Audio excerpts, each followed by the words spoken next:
Hi everyone, it's Rachel back with the Shades of Orange. Today I want to do another collab video. Back in October of 2019, I put together a list of booktubers recommending their favorite horror books. I thought it would be a nice way and a little bit more creative way to showcase other people's channels and do a bit of a booktuber shout out video. And since I got really good feedback when I did that before, I decided to do it again. Since then, I've discovered so many more channels that are talking about horror on a regular basis. Some of them have larger subscription counts and some of them don't. And regardless, all of them definitely deserve to have more attention online, and I definitely want to share the love. I have reached 7,000 subscribers this year, which is amazing. And as a way to say thank you, I want to share the love and encourage you to check out some of these other voices online. And all that being said, let's get into the clips. I did decide to put them in alphabetical order because I cannot choose between my favorites. There is a good variety here, a combination of men and women who read some newer horror as well as some older classics. Let's get into the videos now. What's up everybody, my name is Brad, and today I want to talk about The Devil's Dreamland by Bram Stoker award-winning author Sarah Tainlinger. This is a collection of poetry inspired by America's first serial killer, one H.H. Holmes. Before you skip ahead thinking poetry isn't for you, poetry was not for me either before I read this collection. Whenever I would think about it, it would be themes of love or flowery language. This collection takes that flowery language, it lets it wither and rot and decay, takes those themes of love and stabs it in the heart with a scalpel, throws it into a vat of quicklime, and lets it slowly dissolve. This was a masterpiece in my opinion. Every word, every line, every stanza was perfection. You can tell that Sarah Tainlinger meticulously researched H.H. Holmes, and that really pours through in the poems. Her prose, it was chilling and haunting and morbid, and I found myself fascinated as I was reading along, learning about this man. These poems chronicle the birth, life, death, and a little bit of the afterlife of America's first serial killer. The perspectives range from the dawn of the new century when H.H. Holmes was born, to the city of Chicago itself, to his infamous murder castle, and then also his victims. This was engrossing, engaging, and I really loved this collection. It was a solid 5-star read for me. If you are into true crime, if you are fascinated by serial killers, specifically H.H. Holmes, but you are not into poetry, I highly suggest you read this anyway. Broaden your perspectives, change your outlook, take a leap of faith, and maybe you will enjoy where you land. But this has been The Devil's Dreamland by Sarah Tainlinger. I have been Brad. Thanks for spending your time with me today, and I'll talk to y'all later. Bye. Hello everybody, my name is Brandon and I run the Cinefessions YouTube channel. I want to first say thank you to Rachel for inviting me to be a part of this video. For my segment, I wanted to talk about the most disturbing book I've ever read. The late Jack Ketchum wrote a book that really messed with my head the first time I read it a decade ago. The Girl Next Door is a book that I feel gets pushed aside for some of the more mainstream disturbing novels like Stephen King's It or Bret Easton Ellis's American Psycho. But for my money, no novel is as difficult to get through as The Girl Next Door. The story here is set up as someone trying to clear their conscience of something terrible that they were a part of when they were a teenager. We pick up with the story after our narrator's best friends see their 2 orphaned cousins move in with them. The single mother who was raising 3 boys now has 2 girls to raise as well, and she doesn't get along with the oldest cousin. This leads to an escalation of events that reach unspeakable, unthinkable heights. The Girl Next Door is an extreme example of the potential horror of inaction. This is what can go wrong when decent people do nothing, and it is the definition of disturbing. I actually decided to read this book again before making this video, and now that I'm in a different stage in my life, being 10 years older and the father of a little girl, I could barely finish The Girl Next Door. Jack Ketchum, for better or worse, is an incredibly talented writer, and he's able to just pull you into the story, and it makes you feel helpless and dirty. This book is a terrifying look at how kids can be manipulated into thinking that the horrors they're seeing are normal or even deserved. It's a tale of escalation in the most extreme sense of the word, and the worst part? It's all based on a true story.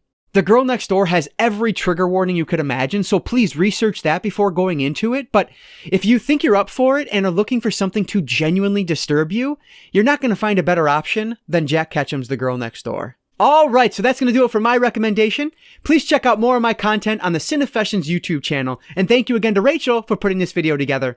Thanks for watching, and I'll catch you next time. Hey guys, my name is Erin and my channel is Erin Megan. I do horror book reviews every week and I also do some makeup and beauty related content. So the book I'm recommending is Pen Pal by Dathan Auerbach. This book is extremely crazy, extremely good. I love it. It's probably my favorite horror book to date. It's about this man who is trying to piece together his childhood because he can't quite remember all the details, and the stuff he does remember isn't quite what happened. He doesn't fully remember.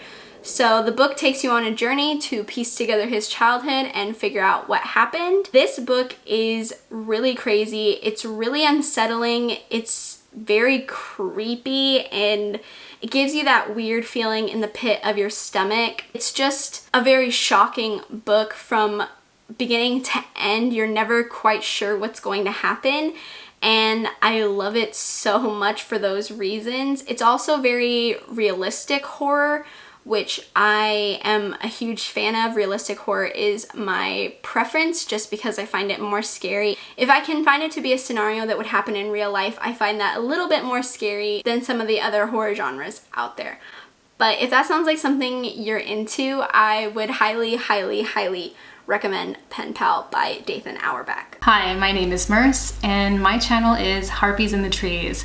I review horror books with a supernatural focus because that is my favorite thing in horror. I'd like to say thank you to Rachel for asking me to be a part of this. I wanted to talk to you about Darcy Coates' The Haunting of Ashburn House. This is one of my most favorite books. I love this book because it's sort of just everything I like. This story is about a young woman who has just received news that her aunt has passed away and has left her a house.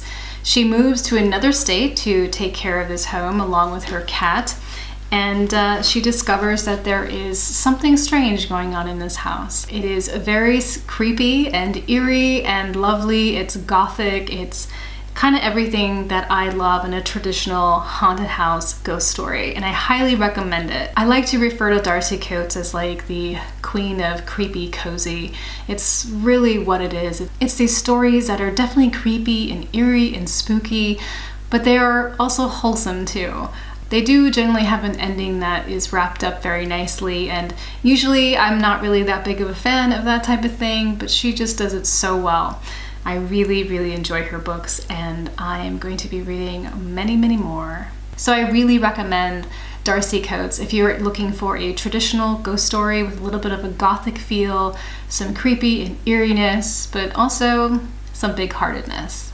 Hi there, my name is Kasha, and I was invited by the lovely Rachel from Shades of Orange to recommend you a favorite horror book.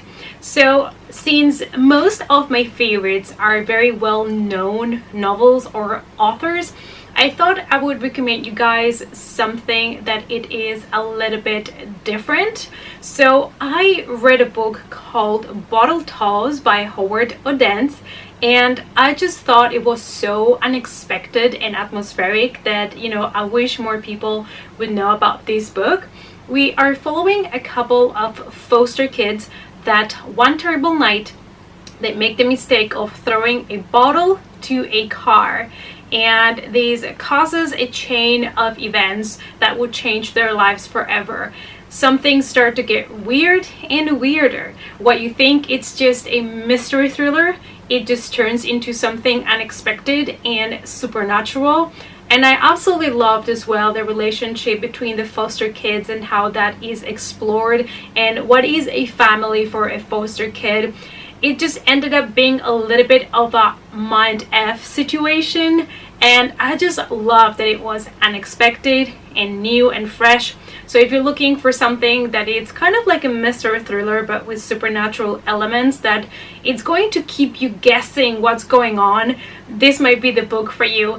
If you want to hear more book and movie recommendations from me, I do have a book channel that is called Kasha In Bookland, and I do have another channel called Kasha In Wonderland, in which I talk mostly horror movies and collectible items, so feel free to join me there as well. Hi, I'm Marcy from Marcy Reads. First off, thank you so much to Rachel for allowing me this opportunity to collab with a bunch of other booktubers in the horror community.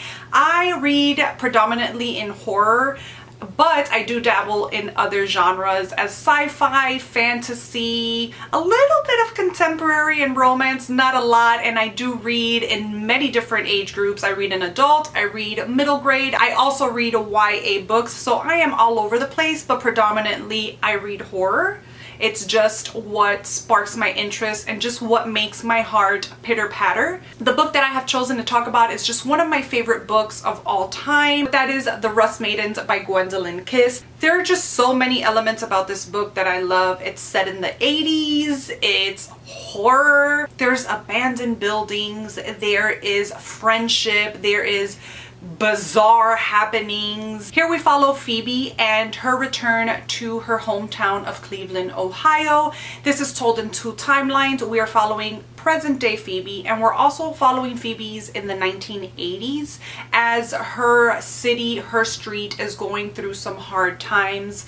We are following this group of friends, which include Phoebe and her cousin. So these group of girls are just changing or morphing into things that these people can't explain. It's kind of bizarre. They start growing glass, they start growing metal, and it's almost like bizarre, and it's in a way you don't understand it, but it's okay. It's one of those books that it's okay not to understand. You just still feel it in the depth of your soul. If you love horror that's gut-wrenching, if you love horror that just talks about important topics, that has deep friendships, I believe that this is the book for you. Hello, it's Regina from Regina's Haunted Library. Thank you, Rachel, for including me in this video. So the horror novel that I recommend is Harvest Home by Thomas Tryon.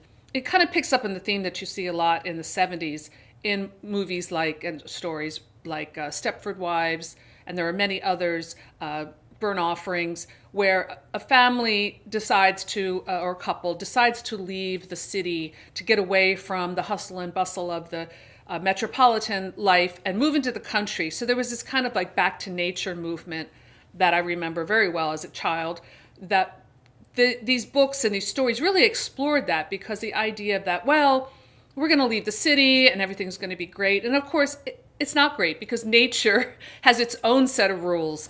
And this book, Harvest Home, is about that theme, where a couple and their daughter move into this quaint little town called Cornwall Combe in New England. They're only seeing the charm of it, the beauty of it, the simple ways that they want to get back to. So I don't have a lot of time, and I don't want to give too much of it away. But basically the town has a religion based on ancient Celtic agrarian rituals. Kind of like the Wicker Man. They have a dark side, a very dark side, which Ned finds out because he starts snooping around in places where he shouldn't. There's a lot of mystery in this book, a wonderful subplot about a character who goes against the ways and what happens to her. It's very, very frightening. If you enjoy a good slow burn and a very well-crafted novel, I highly recommend Harvest Home by Thomas Tryon. Hiya, I'm Roya from the channel RGsDevilship, and the book that I would like to recommend to you is The Case Against Satan by Ray Russell. So this is about a young girl called Susan, who's just your average girl until she suddenly starts to change. She has an interest in swearing a lot these days, and she has a sudden aversion to going into churches. And there's obviously something just not right with her, so she's sent down to the local priest to see if he can talk some sense into her or figure out what's going on with her. And during this meeting, she proceeds to strip off completely naked, and she attacks this priest. So then the bishop is called to see if there's anything that he can do, and he enlists a new young priest called Gregory Sargent to see if there's anything that he can do, that he might be more suited for a case like this. And Gregory is of the belief that there is nothing wrong with Susan. He feels that she is not going through some sort of paranormal event. He thinks that everything that's wrong with her is psychological and that can be found in science. But what they don't know is that they're in for a journey far darker than any of them could have ever imagined. So if you're not familiar with Ray Russell, he's been praised by the likes of Stephen King and Guillermo del Toro, and he's known for his gothic style of writing. And this book was originally published in 1962, 9 years before The Exorcist by William Peter Blatty, and it's believed that Blatty borrowed a lot from this because the stories are quite similar.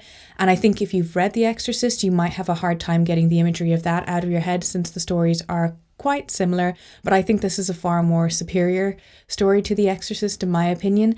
And Russell has a way of using religious iconography and cultural references to create this really disturbing imagery in his book. And even the titles of the chapters aid in creating this really uncomfortable atmosphere throughout the entire novel. So if you're someone who's creeped out by the idea of possession like myself, or you're just someone who wants a reading experience that will make the hair on the back of your neck stand up, I think you should absolutely check out this book. And thank you, Rachel, for including me in this video. Written in Blood, Books, Movies, Horror. The book that I feel best represents my channel is The Final Reconciliation by Todd Keisling. The Final Reconciliation is about a band, the Yellow Kings, who are just on the verge of making it. They're just on the verge of recording their first album, going on their first tour, when they meet this very mysterious and enigmatic woman who uses them for her own agenda and takes them down a very dark path. It combines three things that I absolutely love, and that is rock and roll, creepy elder gods, and cosmic horror. Thank you. So that is it for this video. I hope you enjoyed it and found some new people to follow. If you are looking for their channel links, I have them all put in the description box below. I personally encourage you to subscribe to all of them if you aren't already, and I would love to hear your feedback in the comment section. Let me know if you found anyone new to watch or if you would like me to do this again, because I know as soon as I finish putting this together, I'm going to find some new channels and regret not including them in this video. So I pretty much know I can do around 3. Just let me know if you're interested in watching it. As always, thank you so much for watching. I will talk to you again soon. Okay, bye-bye.